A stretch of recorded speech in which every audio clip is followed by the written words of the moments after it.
Hi, I'm Christian Mollikopf, and I'm going to talk to you about Cube. For those who don't know me, I started contributing to KDE about 9 years ago, and for the last 4 years I've been responsible for the desktop client for Colab Systems, who develops the Colab groupware server. So, what is Cube?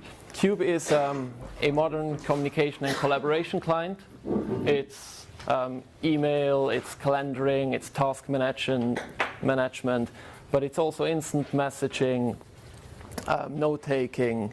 That doesn't mean that we do all that right now already, but that's sort of the scope that we want to work within. So it's built using Qt Quick on top of a high-performance core called Sync. And it's developed within the KDE community. We have other members of the KDE community that are part of the development team, especially the visual design group, the KDE VDG, that helps with a lot of the usability issues. So for some of its goals, we aim to be pretty and useful. So we don't want to make a toy that just looks pretty, but we also believe that in order for people to like to use the application, having a clean user interface helps a lot. We want to have a maintainable code base, so that means we have a focus on testing it well and having it automatically tested so we can move fast without breaking stuff. We also have a focus on deployability. What I mean by that is not only portability, so we want to target Mac OS X, we want to target Windows, but we also want to go on mobile platforms eventually. So we try to keep our dependency chain in control and only depend on things that we really require.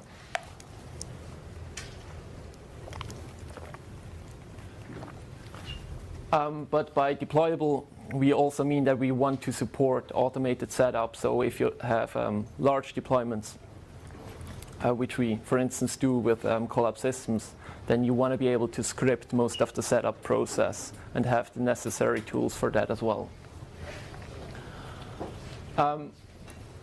Cube should be a high-performance tool when you require it, so it gets the job done quickly. We think that is important, that you don't have to wait for the tool. But it also shouldn't get in your way if you're not actively using it. So if you don't use it, it should get out of your way, and if you're using it, it should be there. Another target that we have is to make secure communication easier and more effortless. More about that later. But where are we right now? Cube is in a fairly early state of development. We've worked on it for the last year, but it was a lot of framework building, figuring out the architecture, preparing so that we can scale up the development as well. So initially we're focusing on email only, so we're building a simple email client as our MVP of sorts, because that's just the hardest use case data-wise. So if we can deal with 1 million emails, or say folders that contain like 60,000 mails or so, a to-do list is not going to be a problem. That's why we're focusing on email first. So that's pretty much the current state of Cube. It's fairly basic so far. We can get to the mail, we can show the mail, we can render plain text mail, we can render HTML mail. We have the encryption, or the whole GPG stack already included, thanks to code that we share with the rest of KDE PIM, so with Contact. We have support for multiple accounts, but that's pretty much where it is right now. So it's still quite a bit away from being useful for end users. If we have time, I'm also going to do a quick live demo at the end, but we'll see. So in order for you to understand whether this application could also be useful to you, or whether you would be interested in something like that, and ideally, of course, whether you'd be interested in actively working on it, I'm going to highlight some of the focus areas that we have to hopefully show you like where we eventually want to go. For users, I think one important aspect is that we want to focus more on workflows. So traditionally, we have like the email application, we have a calendar application, we have a note-taking application, but they're all sort of separate. They perhaps integrate a little bit, but not a lot. However, the tasks that users actually have to do often involve a variety of these different applications. So if you think of a workflow like organizing a meeting, you have some communication initially perhaps, then you have some scheduling, which could be done over the calendar. Then at some point you have the meeting. For the meeting you probably have an agenda, which is sort of a task list that you maybe want to run through. During the meeting you're taking notes, so out of that come meeting minutes that you perhaps have to approve again, depending on the nature of the meeting.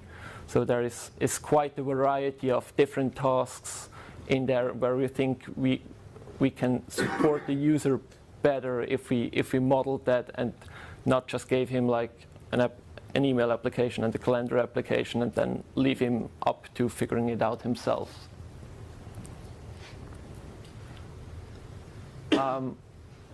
Another focus is certainly usability. We work closely together with usability experts and designers from the ground up. We try to build that into the development process, that we do that regularly and not as an afterthought.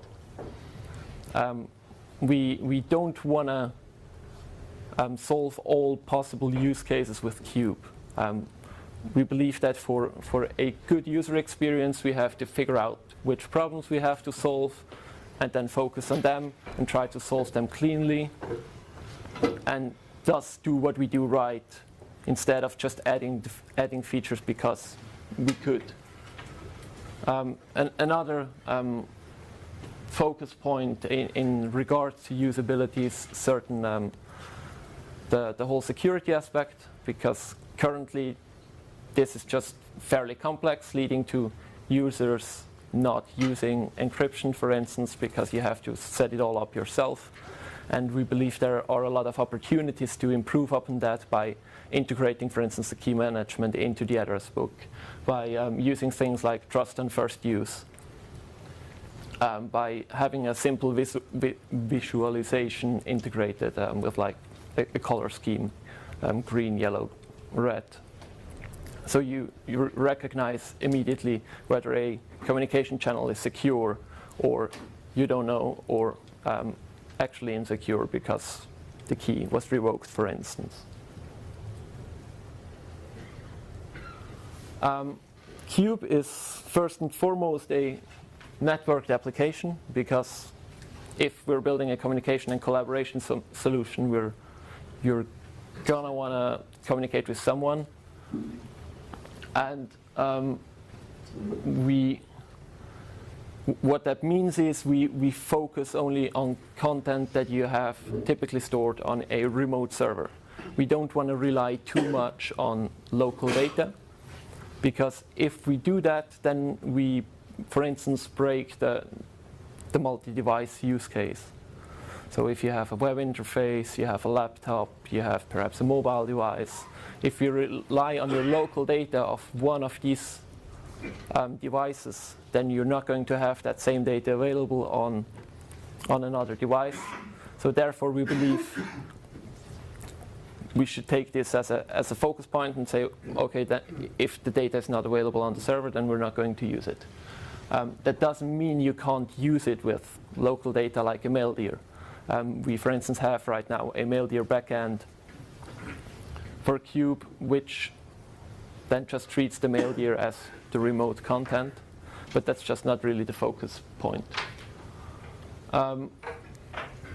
Of course, we are doing all the network access over open protocols as far as possible. That's currently just IMAP for accessing the email, and the DUF protocols for address book and calendaring.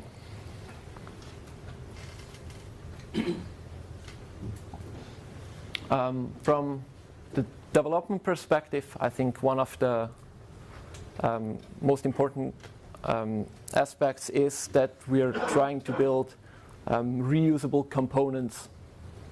So that's sort of in preparation for what I was talking about earlier, that we want to start mixing up different application types, if you will. So for instance, if you have an address book, you render the contact in some way. So that could be a component that is can then be reused, for instance, in the email view, if you click on the sender or some other sort of contact. So that way we enable consistency, but we also enable use cases by allowing for those components to be used outside of Cube. So these components can be installed as K packages, which is just a folder structure, essentially bundling a QML file with the plugins necessary to access the data.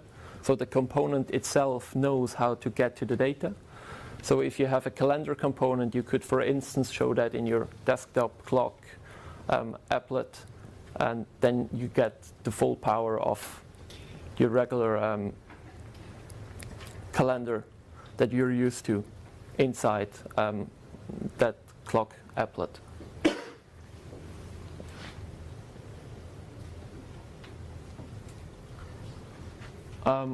One of the major problems that I want to address with Cube, and that I think quickly becomes a problem in a project of that size, because if we're going to work on that for a couple of years, it's going to be a fairly large project. The problem there is complexity. Complexity can very quickly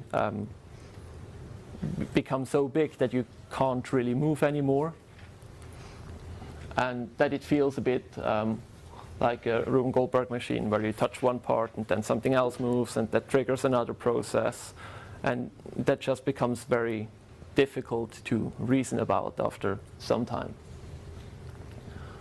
So in the Cube architecture, on a very high level, it looks like this. So these are processes.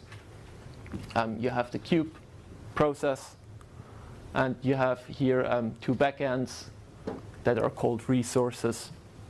So that could be, for instance, an IMAP backend, and that could be a CallDev backend, or it could be two different IMAP servers. And then you have a library, so that would be the API that Cube is built against, and that provides a unified access layer. So from the application perspective, it just queries, for instance, for emails, or it queries for calendars, or it queries for events. It doesn't really know that there are multiple resources. Respectively, doesn't really care. If we zoom in on that, then the green box is the resource. You have the client generating commands. So if you modify an email or mark it as read or delete it, it sends the commands to the resource stores it in a queue. And then all the resource does is essentially processing that queue. It just processes one modification after the other.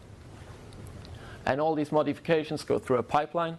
The pipeline contains different steps. That's an extension point for us to process modifications before they hit the store.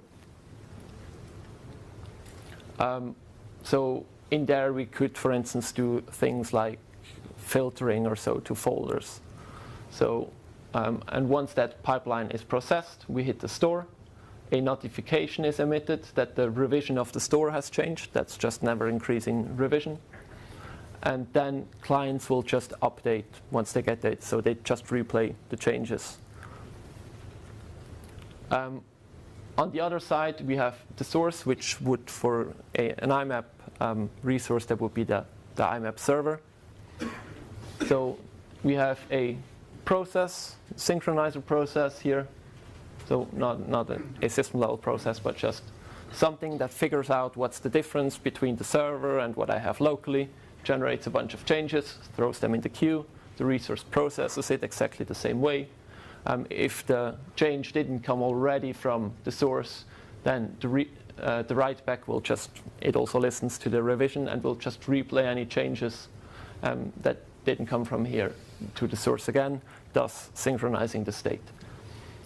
So what we get are these nice reactive loops.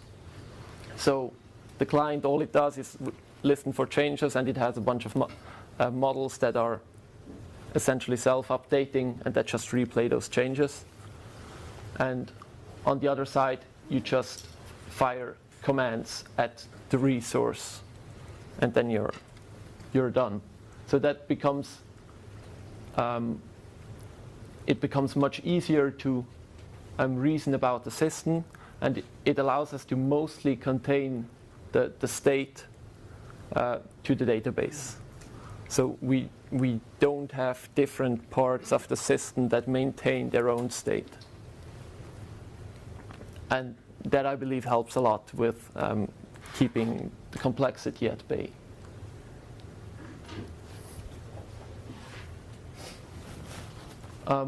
Another important aspect is certainly performance. Our approach to performance is not necessarily to try to optimize things as far as possible, because that is always costly and might introduce more complexity. So what we try to do is to not do unnecessary work and do the work only once that we have to do. What that means first and foremost is queryable data. So we have to be able to query for exactly the data that we actually need for the task at hand. So for instance, if we have a large email folder, say 60,000 messages or so, if we can't query for the data, we're going to have to load all those messages, sort them, for instance, in memory, and then throw 90% of them away again, or 99%, because you actually only have space for like 15 or so. What we're doing instead is we're building the necessary indexes to be able to query for exactly that data. So we can query, for instance, for the first 100 emails in a folder sorted by date, and then we load exactly that, and as you scroll down in the view, we just fetch more. By not only doing it once, I mean, we try to not do the work when we read. So if you click on the folder and it loads the data, we don't want to resort your whole list every time. We build the index when you store the email. We've done it once, and then we cache the result. Cube or sync is built on top of a high-performance key-value store. It's called LMDB. I don't know whether you've heard of it. It's a key-value store that supports single writer, multi-reader semantics. So we have the resource process as the single writer in the system, and all clients as the readers. So one client is certainly Cube, another could be an applet that listens for new mails or something. But what that gives us is in-process access to the data. So if you start Cube, you wouldn't have to start any other processes. The resource processes are not necessary for read-only access. You only need those processes if you actually want to get updates from your server. So if you start Cube, it just LMDB is just a memory mapped file essentially, or the database is just a memory mapped file. So if you start Cube, it will just memory map the database into the process, and then you can get to the data directly in process, which makes it very fast and also allows you to do things like recursive queries without a real penalty, because you have the data directly available in process, and it delegates the complexity of, for instance, loading more data and making sure that that is fast to the file system. Yeah, so that helps us also to write more straightforward code. Last but not least is deployment and maintenance. If we want to do large deployments of Cube, we have to have proper support for it to make it as easy as possible to do these kinds of setups. One example for this focus is sync shell, which is a little command line utility that allows you to do things like setting up accounts for a user, modifying them, removing them, but also synchronizing them. For instance, synchronizing a certain set of folders, and the command line utility will block until the synchronization is complete, so you can put it into a script and run it through for multiple users if you want. But it also allows you to do things like querying the local store and even modifying basically all objects, so you can access the full API that the application also has available. It even allows you to run it as a script interpreter, and then you can write sync shell scripts, and it has a little REPL as addition, but that's nice to have.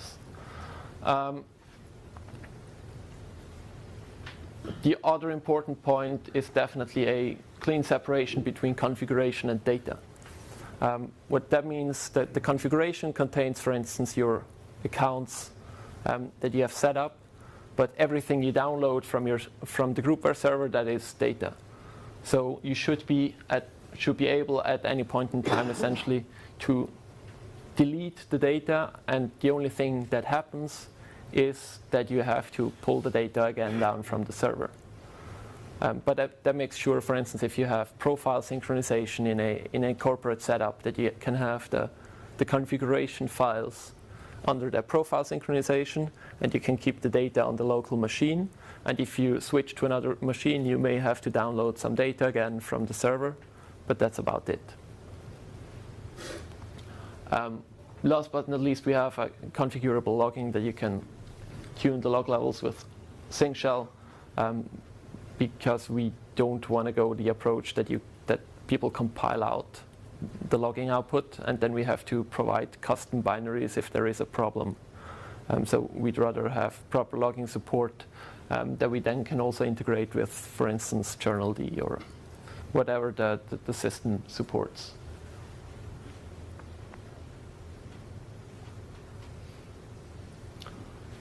Yeah, I think now is a very good time to join this project. Over the last year, we've pretty much figured out the architecture and are quite happy where it's going. So we can now start to scale this up a bit more. Sync is a very interesting modern C++ code base.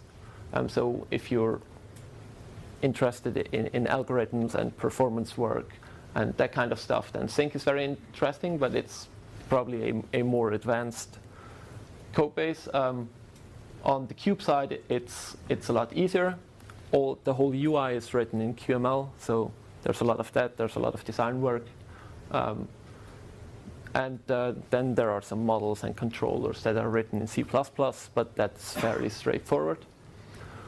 But we also need help with things like cross-platform builds. So we unfortunately didn't get to do builds on Mac and Windows and Android. So that's all stuff that we should get going, but lack the manpower right now. We do have weekly online meetings that are open to anyone that would like to join. Just write me an email, write an email to the mailing list. And otherwise, you can find more information on cube.kd.org. I've just packaged an early tech preview for Fedora 25. It's mostly, right now, it's mostly for me to make sure that we actually can package everything and that it works as it should. It's not meant at all for end users to do anything useful, but you're welcome to try it and see what's what and follow it along. That information is also on the homepage, of course, and we'll update this with more up-to-date information as we go along. We plan to release or tag a tech preview within the next couple of weeks, but that will still be for development. So for end users, it's going to be more towards end of the year for something actually end user ready. We also built a Flatpak already together with Aleš. If you've seen his talk, it's in the same repository as all other KDE applications. It's not automatically updated yet, but eventually we'll get like nightly builds for that. And you can, of course, build it from source yourself if you feel like it. Yeah, with that we can... Do we still have time? Then we can do a short demo.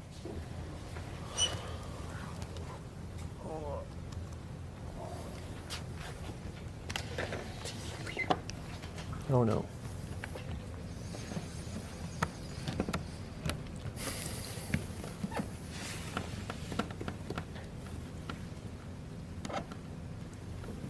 So yeah.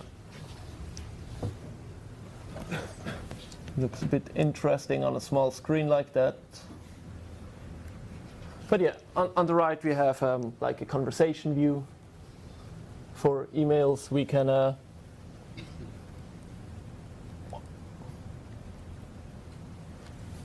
that's, for instance, an encrypted message.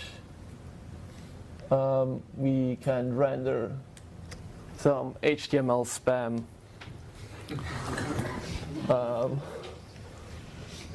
We can switch accounts like this right now. And yeah, there's a composer that you can send an email from. And you can move some mails and you can mark as read, but it's not ready for consumption really. But yeah, if I click here on a folder, we always issue a query directly to storage. We don't cache anything or so, which again helps a lot with the complexity that we don't have to do that. Yeah, with that, we come to the questions. It seems like the possible successor of Contact. Is there some intention on that, or? We're not seeking to repeat the question. Ah, sorry. The question was whether the intention is to replace Contact. We do not intend to replace Contact. There are many happy users of Contact. There's a team continuing to support Contact. For Collab Systems, this will be the successor for our use of Contact. So Contact is our current desktop client. Q will be the successor for it. We believe it's more suitable for our use case, but I think it's really a different target audience. Contact has an incredible amount of great features that work for a lot of people. And we believe we want to build a simpler product that has a bit more focus, I'd say. Essentially the same system, but about backend. It looks quite similar to Akanadi. So why did you write a different backend? How is it different from Akanadi? And are you going to replace Akanadi eventually? Well, so the question was whether, well, the same question for Akanadi, whether I'm seeking to replace Akanadi. The answer is pretty much the same. I I'm maintaining contact professionally for Collab Systems, so I'm quite familiar with the whole system, and I was obviously heavily inspired by Akonadi and Contact as well. But I believe that Akonadi, as it is too complex, and I believe this system improves upon some pain points, if you will, that I've seen with Akonadi. So that's my try for an improvement upon that. So why not improve Akonadi? Why writing from scratch? Essentially because it's easier. Okay. So I have a question. What about exchange support? So the question was whether we would have exchange support. The answer is I don't know. It's certainly not an initial focus. We're perfectly open to any contributions, really. Yeah, but I mean,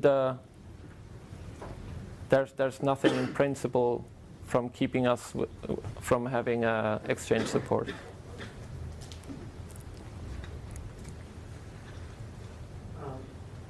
Question down here. The exchange thing, isn't it so that the sort of only viable way is using the active sync protocol, and that for that you need a license from Microsoft or client implementation? So the question was whether the only viable way is to use ActiveSync and that you would need a license for that, and I don't know. I think that's the mobile phone. There's the EWS protocol now. I think there's also an Akonadi EWS plugin being developed. Okay. This is more or less the same, some kind of web front end for Exchange. So the answer would be EWS, apparently. This morning I wanted to talk about connecting to Exchange, but that was mostly about the calendar function. So if you can look at that.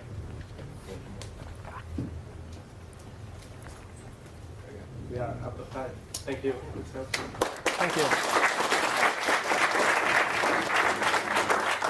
So people, please stay in your room and please.